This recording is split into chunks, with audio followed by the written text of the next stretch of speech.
ठीक है। In English, first of the physics, it is a special theory of the relativity.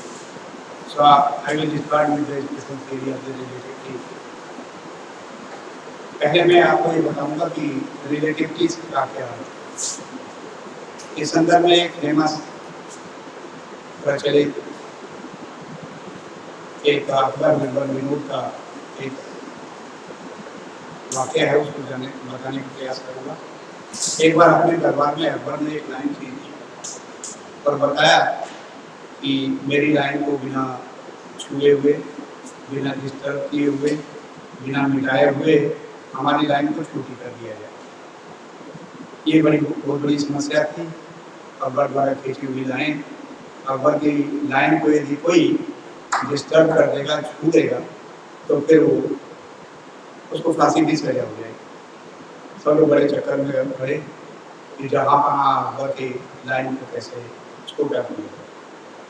Birbal उठे और बीरबल ने उसी के पैर डाले, एक दूसरी अकबर की लाइन से बड़ी लाइन खींच दी और फिर कहा जहाँ कहाँ मेरी लाइन की तुलना में आपकी लाइन छोटी है।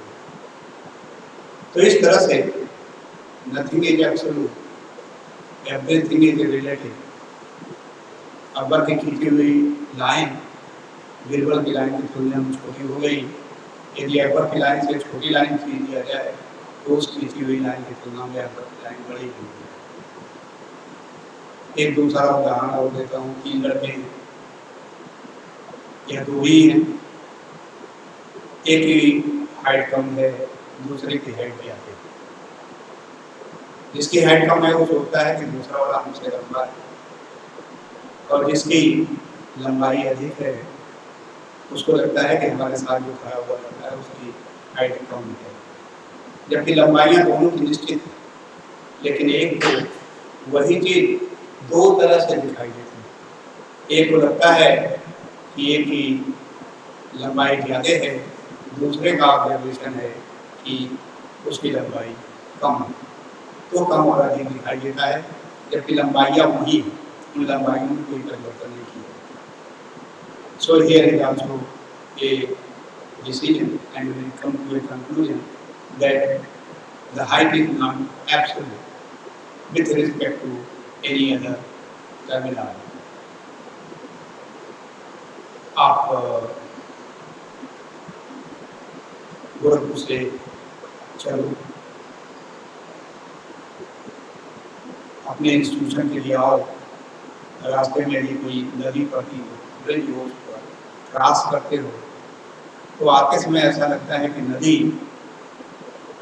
दाहिने से आ रही है और बाईं तरफ बहती हुई चली जाती है। शाम को लौटते हो तो वही नदी फिर ये दिखाई देती है कि बाएं से बहती हुई आ रही है और दाहिनी तरफ जा रही है। नदी वही है, नदी के धारा में कोई परिवर्तन नहीं हुआ, नदी की दिशा में कोई परिवर्तन नहीं हुआ, लेकिन ये लगता है कि एक ऑब्जर्वेशन में आपको लगता है कि नदी दाहिने से आ रही है और बाईं तरफ बहती हुई चली जा रही है, और दूसरे ऑब्जर्वेशन में आप ही हो, यू आर द ऑब्जर्वर, तो आपको ऐसा लगता है कि नदी बाएं से आ रही है और दाहिने तरफ बहती हुई चली जा रही है। तो एक टर्म हम यहाँ पर डिफाइन करेंगे, ऑब्जर्वर। कौन ऑब्जर्व कर रहा है, और जो ऑब्जर्व करता है उसको हम ऑब्जर्वर कहते हैं। देखिए कौन इस घटना को देख रहा है, और जब देख रहा है तो उसको घटनाएं अलग अलग तरह की दिखाई दे रही हैं, तो लगता है कि सब कुछ सापेक्ष है, एक दूसरे के रिलेटिव। 2 लड़के अगल बगल बैठे हुए हैं, एक को कहता है कि दूसरा लड़का हमारे दाहिने बैठा है, दूसरा कहता है कि नहीं वो हमारे बाएं बैठा हुआ है। ऑब्जर्वर बदलते हैं तो वही चीजें विभिन्न तरह से दिखाई देती। लड़के अपने स्थान पे बैठे हुए, कोई अपने स्थान को छोड़ नहीं रहा, लेकिन एक को लगता है कि दूसरा हमारे दाहिने बैठा है, और दूसरे ऑब्जर्वर को लगता है कि दूसरा हमारे बाएं बैठा हुआ है। तो ऑब्जर्वर के ऊपर भी वही सिचुएशंस, वही स्थितियाँ, वही परिस्थितियाँ, वही घटनाएं अलग अलग तरह की दिखाई देती हैं, एक को लगता है कि नदी बाएं से दाएं जा रही है, एक को लगता है नदी दाएं से आ रही है और बाईं तरफ। तो इसलिए सब कुछ एक दूसरे के रिलेटिव है। Even not only the location, not only the length। आपने पढ़ रखा होगा कि दो मोटरसाइकिल एक ही डायरेक्शन में एक दूसरे के पैरेलल जा रहे हैं, दोनों यदि समान वेग से चल रहे हैं, the velocity of both the motorcycles are the same। दोनों एक ही दिशा में चल रहे हैं, एक दूसरे के पैरेलल चल रहे हैं, एक ही गति से चल रहे हैं। आपस में जब एक दूसरे को देखने का प्रयास करेंगे तो दोनों को रिलेटिव वेलोसिटी शून्य दिख पाएगी, जीरो दिख पाएगी, because their initial velocity of both the motorcycle it is the same and they are in the same direction। ये ऑब्जर्वर वो है जो मोटरसाइकिल चला रहा है, तो उसे लगता है कि हम लोगों के बीच की रिलेटिव वेलोसिटी जीरो। एक सड़क पे पटरी के अलावा एक दूसरा ऑब्जर्वर खड़ा है, तो उस ऑब्जर्वर को यही घटना ऐसे दिखाई देगी कि दो मोटरसाइकिल हैं, दोनों एक ही दिशा में जा रही हैं और दोनों एक ही गति से चल रही हैं। तो एक ऑब्जर्वर को लगता है कि मोटरसाइकिल में गति एक ही दिशा में चल रही है, एक गति से चल रही है, और मोटरसाइकिल पर बैठा हुआ ऑब्जर्वर जब इसको देखता है तो उसको लगता है कि नहीं, हमारे बीच की रिलेटिव वेलोसिटी है। तो even velocity is also relative, time is also relative. और मैं एक दूसरा उदाहरण आपको दे रहा हूँ टाइम के बारे में, कैसे स्थान परिवर्तन के साथ, समय के परिवर्तन के साथ घटनाक्रम कैसे बदलती हुई चली जाती है। आप ट्रेन में जा रहे हैं,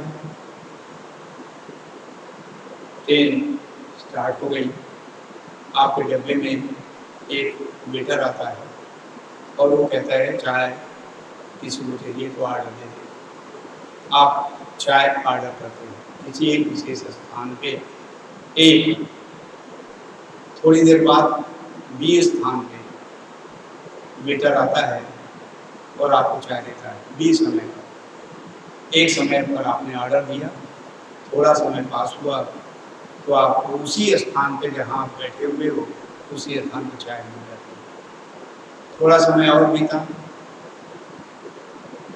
तो उसी समय पर, ए समय पर आपने ऑर्डर दिया, बी समय पर आपको चाय सर्व हुई, सी समय पर आपने चाय समाप्त कर दी उसी स्थान पर। यदि आप किसी सीट पर बैठे हो, सीट आपकी फिक्स्ड है, उसी सीट पर ये सारी घटनाएं होती हुई चली। समय ए पर आपने चाय के लिए ऑर्डर दिया, समय बी पर चाय आपको सर्व हुई और समय सी पर चाय आपने समाप्त की, और समय डी पर थोड़ा समय और बीता तो वेटर आता है, कप लेकर के वापस जाता है और आपसे पैसे ले लेता है। तो ये चार घटनाएं घटित हो रही एक ही स्थान पर विभिन्न समयों पर। कैसे मैं फिर बता दूं, समय ए पर स्थान फिक्स है, उस स्थान पे आप चाय के लिए ऑर्डर देते हो।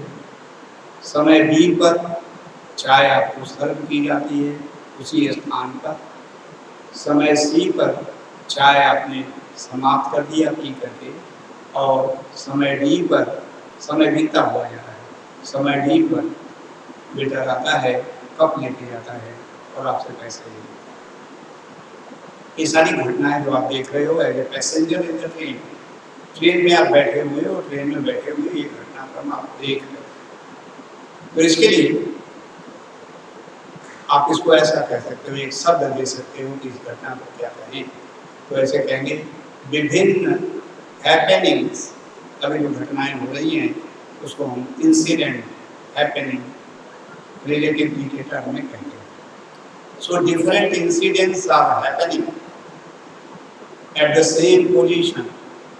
एक ही स्थान पे सारा हो रहा है, जहाँ आप बैठे हुए हो वहीं पर ये सारी घटनाएं हो रही हैं, तो एक ही स्थान पर विभिन्न घटनाएं घटित हो रही हैं।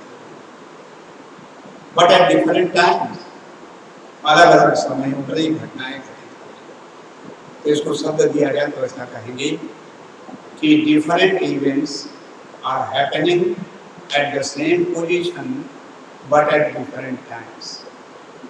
सब बात समझ में आ रही है? एक ही स्थान पर विभिन्न घटनाएं घटित हो रही हैं विभिन्न समयों पर। अब ट्रेन की ट्रैक के पैरेलल यदि कोई ऑब्जर्वर खड़ा है और आपकी बात देखता हुआ जाता है तो उसको क्या लगेगा? डिफरेंट इवेंट्स आर हैपनिंग, विभिन्न घटनाएं घटित हो रही हैं एट डिफरेंट पोजीशंस। ट्रेन का जो पैसेंजर है उसके लिए पोजीशन फिक्स है, लेकिन ट्रैक के पैरेलल जो आदमी खड़ा हुआ है उसको लगता है कि नहीं, ए समय पर ऑर्डर जब उसने दिया तो उसमें पोजीशन उसकी दूसरी थी, बी समय पर जब ऑर्डर सर्व हुआ तो पोजीशन उसकी बदल गई। ये दिखाई दे रहा है जो ट्रैक के पैरेलल आगे बगल है उसको ऐसा दिखाई दे रहा है। सी पर उसका पोजीशन फिर बदल जाता है, डी पर पोजीशन फिर उसकी बदल जाती है। तो वह ऑब्जर्वर जो ट्रैक के पैरेलल खड़ा हुआ है और इसी घटनाक्रम को देख रहा है तो इसको कैसे रिकॉर्ड करेगा? तो ये कहेगा different events are happening at different places and at different times. तो देखिए घटनाक्रम एक ही, देखने वाले दो और देखने वाले दो हैं तो दोनों को वही घटना अलग अलग ढंग से दिखाई दे रही है। और इस तरह से इन दोनों प्रेक्षकों को, ऑब्जर्वर को हम दो नाम देते हैं। एक को हम कहते हैं स्टैटिक ऑब्जर्वर जो ट्रैक के पैदल खड़ा हुआ, ग्राउंड ऑब्जर्वर जो एट रेस्ट जो रुका हुआ, और एक को हम कहते हैं मूविंग ऑब्जर्वर वह यात्री जो ट्रेन में यात्रा कर एक ही घटनाक्रम को देखने का प्रयास कर रहे हैं, देख रहे हैं। और पहले ऑब्जर्वर को जो ट्रेन में बैठा हुआ उसको लगता है different events are appearing are happening at the same position and at different times. ये ऑब्जर्वेशन जो है किसके द्वारा है? मूविंग ऑब्जर्वर द्वारा है, जो चल रहा है ट्रेन के साथ। ट्रेन यदि 60 किलोमीटर पर आवर की स्पीड से चल रही है तो ट्रेन में बैठा हुआ पैसेंजर भी 60 किलोमीटर पर आवर की स्पीड से चल रहा है, इसलिए इसका नाम हम देंगे मूविंग ऑब्जर्वर जो चल रहा है। वो इज नॉट एट रेस्ट, वो is moving with a constant velocity. तो उसको ऐसा दिखाई दे रहा है कि different events are occurring at the same position but at different times. लेकिन दूसरा ऑब्जर्वर जो है जिसको आपने कहा ग्राउंड ऑब्जर्वर, स्टैटिक ऑब्जर्वर, वो इधर एट रेस्ट रुका हुआ है, ट्रैक के पैरेलल खड़ा हुआ है, उसको यही घटनाक्रम ऐसे दिखाई देती है कि different events are happening at different positions and at different times. तो एक ही घटनाक्रम को देखने के लिए ऑब्जर्वर यदि बदल गया तो दो तरह से वो दिखाई देता है। और इसीलिए अब ऑब्जर्वर की भी श्रेणी हमने अलग कर ली। एक को हम कहते हैं ग्राउंड ऑब्जर्वर जो रुका हुआ होता है, जो स्टैटिक होता है, और एक को हम कहते हैं मूविंग ऑब्जर्वर जो चल रहा है, कोई moving with a certain velocity जो चल रहा है। एक उदाहरण मैं और दूं कि कैसे एक ही घटना अलग अलग ढंग से दिखाई देती है, रिलेटिव होती है, एक दूसरे सापेक्ष होती है। घटना वही होती है, अलग अलग तरह की दिखाई देने लगती है। डिपेंड करता है कौन ऑब्जर्वर है और ऑब्जर्वर की क्या सिचुएशन है। उस ऑब्जर्वर की सिचुएशन के अकॉर्डिंग्स में घटनाएं अलग अलग तरह की दिखाई देने लगती है। एक कहता है कि नहीं भाई, different events are happening at different positions and at different times, और एक उसी को कहता है different events are happening at the same position and at different times. दोनों के ऑब्जर्वेशंस का अलग अलग। एक उदाहरण और देता हूँ जिससे कि रिलेटिव क्या होता है ये आपको समझ में आ जाएगा। आप फिर ट्रेन में चल रहे हो, मोटरसाइकिल के पीछे बैठे हुए हो, मोटरसाइकिल चल रही, वहाँ भी वैसे ही लगेगा और ट्रेन में भी ऐसा ही लगेगा। ट्रेन में आप बैठे, एक सिक्का आपने हाथ में लिया, सिक्का को आपने उछाला और थोड़ी देर के बाद सिक्का ऊपर जाता है, मैक्सिमम हाइट अटेन करता है और फिर गिर करके आपके हाथ में लिया जाता है। मोटरसाइकिल पे भी जो पीछे बैठा हुआ है वह भी सिक्का यदि उछाले, एयर का बहुत तेज न चल रही हो, एयर फ्रिक्शन न लग रहा हो, आइडियल सिचुएशन लिया जाए तो वह भी सिक्का उछालेगा, सीधा ऊपर जाएगा, मैक्सिमम हाइट अटेन करेगा और फिर उसके हाथ में आ जाएगा। यह तब दिखाई देता है जब उसको ट्रेन के अंदर बैठा हुआ पैसेंजर इसको ऑब्जर्व करता है। मोटरसाइकिल के पीछे बैठा हुआ जो व्यक्ति है वह उसको ऑब्जर्व करता है। लेकिन इसी को यदि सड़क पे कोई आदमी खड़ा है, स्टैटिक है, रुका हुआ है, ग्राउंड ऑब्जर्वर है, तो देखने की कोशिश करेगा तो लगेगा कि पैसेंजर ए स्थान पर सिक्का उछालता है, सिक्का ऊपर चलता जाता है और पैसेंजर आगे बढ़ता जा रहा है, ट्रेन के साथ चलता हुआ जा रहा है, तो सिक्का भी आगे बढ़ता हुआ जाएगा, मैक्सिमम हाइट अटेन करेगा, बी पोजीशन। ध्यान रखिए, ए और बी एक ही स्थान पर नहीं, ए पर सिक्का उछाला, बी पर मैक्सिमम हाइट उसने अटेन किया और फिर उसके हाथ में जब गिरना शुरू करता है तो सी पर आकर के उसके हाथ में गिरता है। तो ग्राउंड ऑब्जर्वर को लगेगा कि ये जो सिक्का उछालने की क्रिया की जा रही है उसका जो पाथ हो रहा है यह पैराबोलिक हो रहा है। ए से चला, ए से उछाला गया, मैक्सिमम हाइट अटेन किया और फिर मिनिमम उसके हाथ में फिर सिक्का आ गया। तो देखो ऑब्जर्वेशन बिल्कुल बदल गया, कार्यकलाप तो एक ही किया जा रहा है, सिक्का उछाला जा रहा है, सिक्का बार बार हाथ में चला रहा है। लेकिन जब ग्राउंड ऑब्जर्वर इसको देखता है तो उसको लगता है कि the path of the coin is parabolic, सिक्के का पाथ जो है पैराबोलिक परवलयाकार है, और जबकि पैसेंजर जो ट्रेन में बैठा हुआ है उसको लगता है कि नहीं, ये तो लीनियर मोशन है, वर्टिकल डायरेक्शन में जा रहा है और फिर वर्टिकल डायरेक्शन में नीचे चला रहा है। तो यहाँ भी देखो रिलेटिव ऑब्जर्वेशंस होते हैं और उसका ज्ञान हमको प्राप्त होता है।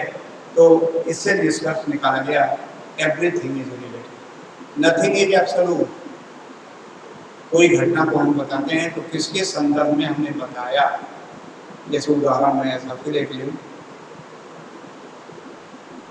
गोरखपुर से देवरिया की दूरी 60 किलोमीटर, मान लो कि प्लेस ए और प्लेस बी की बीच की दूरी 60 किलोमीटर। अब प्रश्न ये उठता है कि कहाँ से आपने नापा, ये 60 कहाँ से आया? जब आपने गोरखपुर से प्लेस ए से बी की दूरी नापा, यदि आप प्लेस बदल लें, ए की जगह पर गोरखपुर की जगह पर लखनऊ ले लें, तो लखनऊ से देवरिया की दूरी, देवरिया वही है, देवरिया अपने स्थान पे है, लेकिन देवरिया की दूरी अब अधिक है, वह 60 किलोमीटर नहीं है। तो देखो फिर यहाँ ऑब्जर्वेशन बदल रहा है, और जब ऑब्जर्वेशन बदलता है, ऑब्जर्वर बदलता है, तो ये कहीं देवरिया की दूरी विभिन्न ऑब्जर्वर के लिए विभिन्न हो जाती है। ऑब्जर्वर कहाँ से स्थित अपने को करते हुए वहाँ से देवरिया की दूरी नापता है। तो इस तरह से दूरियां भी रिलेटिव होती हैं। और फिर इसी क्रम में एक छोटी सी बात और आपको बता दें, आपके कोर्स की चीज़ नहीं है, जानना ही चाहिए कि गोरखपुर से देवरिया के बीच यदि दूरी नापी गई तो देवरिया के कहाँ से नापी गई, गोरखपुर के कहाँ से नापी गई? गोरखपुर के पूर्वी सिरे से देवरिया के पश्चिमी सिरे के बीच में, या गोरखपुर के पश्चिमी सिरे से देवरिया के पूर्वी सिरे के बीच में, कहाँ ये दूरी नापी गई है? तो ये भी दूरियां यदि नापी जाएं तो अलग अलग आएंगी, तो इसलिए एक रिफरेंस पॉइंट। तो देखिए एक नई बात की कल्पना फिर आती है, there must be a reference point with respect to which the observations are recorded. There should be a reference point. कहाँ से आपने स्टार्ट किया, ओरिजिन आपका कहाँ, किससे आपने स्टार्ट किया, तो there should be a reference point. और उस रेफरेंस पॉइंट के संदर्भ में तब एग्जैक्टली डिफाइन कर पाओगे कि इन दो बिंदुओं के बीच में स्पेसिफिक पॉइंट्स ए और बी के बीच की दूरी इतनी है। ए को बदल दोगे तो दूरी बदल जाएगी। So there should be a origin, एक रेफरेंस पॉइंट होना चाहिए। और इसलिए कोऑर्डिनेट सिस्टम में आपने पढ़ रखा होगा, एक ओरिजिन की कल्पना की और इस ओरिजिन से ही फिर अन्य पैरामीटर्स को, अन्य चीज़ों को उसके संदर्भ में डिफाइन करने का प्रयास किया जाता है। सो दो चीज़ें, तीन चीज़ें अभी हम लोग जानने का प्रयास किया। ऑब्जर्वर दो तरह के होते हैं, moving observer, ground observer, and there must be a reference point where from to start with, कहाँ से हम स्टार्ट करेंगे तो उसके लिए एक रेफरेंस पॉइंट होना चाहिए। फिर उसी संदर्भ में थोड़ा और बता दूँ कि गोरखपुर के किस सिरे से ए के किस सिरे से दूरी नापो, तो इसलिए कचहरी को माना जाता है स्टार्टिंग पॉइंट। तो गोरखपुर कचहरी और देवरिया कचहरी के बीच की दूरी यदि हमने 60 किलोमीटर माना है तो ये 60 किलोमीटर। अब एक प्रश्न आएगा कि भाई यदि कचहरी नहीं है तो कहाँ से दूरी नापोगे, कौन सा हमारा रेफरेंस पॉइंट होगा, कौन सा हमारा ओरिजिन होगा, कहाँ से हम इसको नापेंगे। तो कहीं भी जाओगे कोई न कोई सरकारी स्थान वहाँ पर जरूर होगा, रेलवे स्टेशन होगा, तो वहाँ से दूरी नापेंगे। कचहरी यदि है तो कचहरी की प्राथमिकता है, प्रायोरिटी है, कचहरी में ही नापेंगे। आप यदि देखे होंगे कहीं माइलस्टोन यदि मिल जाए लगा हुआ तो कचहरी पर 0 मील लिखा है। मील इसलिए मैं कह रहा हूँ कि अंग्रेजों के समय में ये स्थापित किया गया था, तो यदि उस समय का लगाया हुआ पत्थर पड़ा होगा उस पर 0 मील लिखा होगा। आजकल दूरी के लिए हम किलोमीटर का प्रयोग करते हैं, तो अब उस पर लिखा रहता है हर कचहरी पे एक स्थान। कचहरी भी बहुत बड़ा होता है लेकिन कचहरी में भी एक स्थान पे वो माइल लगा दिया जाता है, माइलस्टोन, और उसको हम कहते हैं 0 किलोमीटर।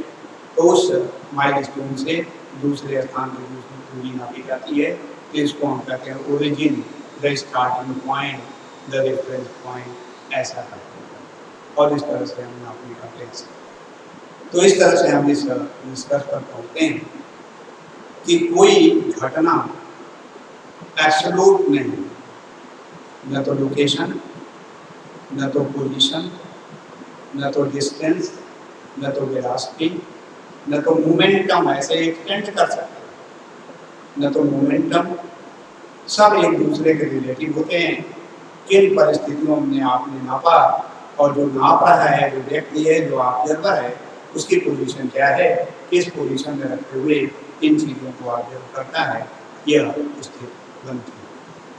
तो इस तरह से रिलेटिविटी के बारे में आपको आइडिया हुआ कि nothing is absolute, everything is related to each other. देखने वाले के संदर्भ में वो उस तरह का दिखाई देता है। यदि देखने वाला बदलता है तो उसको दूसरी चीज दिखाई देती है। जैसे मोटरसाइकिल का उदाहरण दिया, दो मोटरसाइकिल वाले हैं, एक ही डायरेक्शन में चल रहे हैं, एक ही वेलोसिटी से चल रहे हैं, तो उनको आपस में उनकी रिलेटिव वेलोसिटी 0 है। दोनों यदि अपोजिट डायरेक्शन में चलने लगे, एक 40 किलोमीटर से पूर्व दिशा में जा रहा है, एक 40 किलोमीटर से पश्चिम दिशा में जा रहा है, तो रिलेटिव वेलोसिटी कितनी दिखेगी दोनों के बीच में? ये भी आपने इंटरमीडिएट में पढ़ रखा होगा, 80 किलोमीटर पर आवर है। सो रिलेटिव वेलोसिटी, लेकिन ग्राउंड ऑब्जर्वर को हमेशा ये दिखेगा कि उनकी स्पीड 40 किलोमीटर, एक पूर्व की तरफ चल रहा है, एक पश्चिम की तरफ चल रहा है। तो डिपेंड करता है कि जो भी आप ऑब्जर्वेशंस ले रहे हैं, जो घटनाएं घटित हो रही हैं, जिनको आप देख रहे हो, ऑब्जर्वेशंस ले रहे हो, वो एब्सोल्यूट नहीं है। एब्सोल्यूट का मतलब ये कि परम वही वैल्यू सबके लिए होगा ऐसा निश्चित नहीं। ऑब्जर्वेशन की स्थिति यदि बदलती है, ऑब्जर्वर की स्थिति बदलती है, तो घटना फिर अलग ढंग से दिखाई देगी। So this is the special theory of relativity unit first का पार्ट है कि everything is relative to each other. अब थोड़ा सा और मैं आपको डिफरेंस बता दूं। स्पेशल तो एक स्थिति हम ऐसा कंसीडर करते हैं जिसमें कि मूविंग ऑब्जेक्ट जो होता है उसकी वेलोसिटी कांस्टेंट है, और वेलोसिटी यदि कांस्टेंट हो तो उसको हम स्पेशल थियरी ऑफ रिलेटिविटी के अंतर्गत कंसीडर करते हैं। यदि वेलोसिटी उसकी वेरिएबल हो जाए, बदलती रहे, तो उसको हम जनरल थियरी ऑफ रिलेटिविटी, जैसे डिफरेंट प्लैनेट्स चलते हैं, डिफरेंट वेलोसिटीज चलते हैं, तो ऐसी स्थिति है तो फिर स्टेलर ऑब्जेक्ट जो हैं उनके लिए फिर जनरल थियरी ऑफ रिलेटिविटी के बारे में विचार करते हैं। वो हम यहाँ नहीं करेंगे। हम दो कोऑर्डिनेट सिस्टम का अध्ययन करने का प्रयास करेंगे। एक स्टैटिक होगा ग्राउंड ऑब्जर्वर के संदर्भ में। ग्राउंड ऑब्जर्वर के लिए भी एक कोऑर्डिनेट सिस्टम अटैच कर देंगे, एक रेफरेंस पॉइंट उसके लिए अटैच करेंगे। उसका एक ओरिजिन होगा, स्टार्टिंग पॉइंट, एक्स एक्सिस होगा, वाई एक्सिस होगा, जेड एक्सिस होगा। वो ग्राउंड ऑब्जर्वर के साथ अटैच करेंगे। वो कोऑर्डिनेट सिस्टम जो हम कंसीडर करेंगे जो ग्राउंड ऑब्जर्वर के साथ लगा हुआ है, इसको हम कहते हैं static frame of reference. Subject देखने आ सकता है। अब तक हम कोऑर्डिनेट सिस्टम कहते रहे, X coordinate, Y coordinate, Z coordinate, intermediate में पढ़ रखा है, इसको हम कोऑर्डिनेट सिस्टम कहते हैं। लेकिन यहाँ पर जो अब थोड़ी सी बातें आपने कंसीडर किया उससे लगा कि एवरीथिंग इज रिलेटिव। तो न केवल स्पेस रिलेटिव, एक्स बदलता है, वाई बदलता है, जेड बदलता है, वेलोसिटी बदलती है, ये एक दूसरे के रिलेटिव ही केवल नहीं होते हैं, टाइम भी रिलेटिव है। तो इसलिए इसी कोऑर्डिनेट सिस्टम को एक्स वाई जेड जो होता है, इसको हम कहते हैं frame of reference. It has a origin and it has coordinate system. और इस कोऑर्डिनेट सिस्टम में अब केवल हम X axis, Y axis, Z axis की बात नहीं करते हैं, टाइम को भी इंक्लूड करते हैं। हमारा नॉर्मल ऑब्जर्वेशन है कि टाइम में कोई परिवर्तन नहीं होता। आपका एक मित्र है, आपके से दूर होकर के वो दूसरे स्थान पे 100 किलोमीटर दूर आपसे चला जाता है। आप जब स्टार्ट करते हो तो उसमें घड़ी मिला लीजिए, फिर जहाँ वो 100 किलोमीटर दूर पहुँच जाए उस समय भी घड़ी मिलाइएगा, तो दोनों घड़ियों में समान समय किया है। तो लगता है कि समय में तो कोई परिवर्तन नहीं होता। ये हमारा क्लासिकल ऑब्जर्वेशन है, डे टू डे लाइफ में ऑब्जर्वेशन है कि टाइम में कोई परिवर्तन नहीं होता।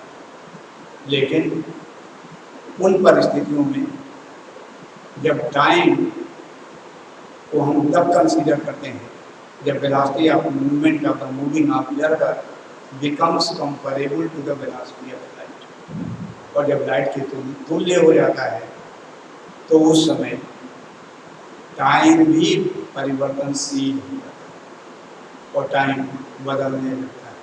तो इसलिए अब हम कोऑर्डिनेट सिस्टम में 4 कोऑर्डिनेट का कंसीडरेशन करेंगे, X axis, the Y axis, Z axis and the time axis. तो किसी पॉइंट को एक्सप्रेस करने के लिए अब तक आप एक्स वाई जेड ब्रैकेट में लिखते रहे, लेकिन अब एक्स वाई जेड ही ना लिख करके अब उसे लिखेंगे कि उसका कोऑर्डिनेट जो है, the coordinate of a point is X Y Z and T. X Y Z T is the coordinate of a point, और इसलिए इस कोऑर्डिनेट सिस्टम को हम फ्रेम ऑफ रेफरेंस कहते हैं। तो आज इतने नए शब्दों से परिचित हुए।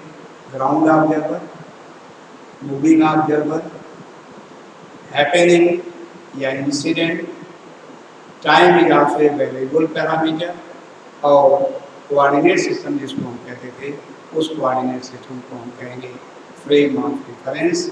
और कोई पॉइंट को प्रदर्शित करने के लिए हम कोऑर्डिनेट हम डिफाइन करेंगे X Y Z and T. ये कोऑर्डिनेट सिस्टम जो होता है या फ्रेम ऑफ रेफरेंस जो होता है, consisting of X axis, Y axis, Z axis and the time axis. थोड़ी सी बात और बता दें। टाइम एक्सिस इमेजिनरी एक्सिस होती है, can't be defined on plane paper. X Y Z को तो खींच लेते हो, आपके कागज जो है एक्स वाई प्लेन में होता है, उसके परपेंडिकुलर डायरेक्शन में अंदर की तरफ या बाहर की तरफ जेड एक्सिस आप खींच लेते हो, डिपेंडिंग ऑन कि किसको एक्स एक्सिस माना है, किसको वाई एक्सिस माना है, अकॉर्डिंगली जेड एक्सिस आ जाएगा। अब टाइम कोऑर्डिनेट को ये इन तीनों के भी परपेंडिकुलर होता है, क्योंकि आप जानते हो X axis, Y axis, Z axis, they are mutually perpendicular to each other, और टाइम भी इनके परपेंडिकुलर होता है, तो एक्स वाई जेड के भी परपेंडिकुलर टाइम होता है। तो यह केवल हमको दिमाग में अपने इसके कंसेप्ट बनाना पड़ेगा। There is a time axis which is perpendicular to X axis, the Y axis and Z axis. So all the four axis are mutually perpendicular to each other. तो इस तरह के कोऑर्डिनेट सिस्टम को हम inertial frame of reference, और यह inertial का मतलब ये नहीं कि रुका हुआ ही नहीं, ये चलता भी हुआ हो सकता है, and moving with A constant velocity. यदि कांस्टेंट वेलोसिटी से चला रहा है तो इसको भी हम इनर्शियल फ्रेम ऑफ रेफरेंस कहेंगे। तो इनर्शियल फ्रेम ऑफ रेफरेंस उन सारे फ्रेम ऑफ रेफरेंसेस को कहा जाता है जो या तो रुके हुए होते हैं या फिर कांस्टेंट वेलोसिटी से चलते हैं, कांस्टेंट यूनिफॉर्म वेलोसिटी से चलते हैं, उनको भी हम इनर्शियल फ्रेम ऑफ रेफरेंस कहते हैं। और फिर दूसरे तरह का frame of reference non inertial frame of reference कहलाता है। तो इसके बारे में डिटेल मैं फिर अगले लेक्चर से शुरू करूँगा। Thank you very much. कैसा आया भाई?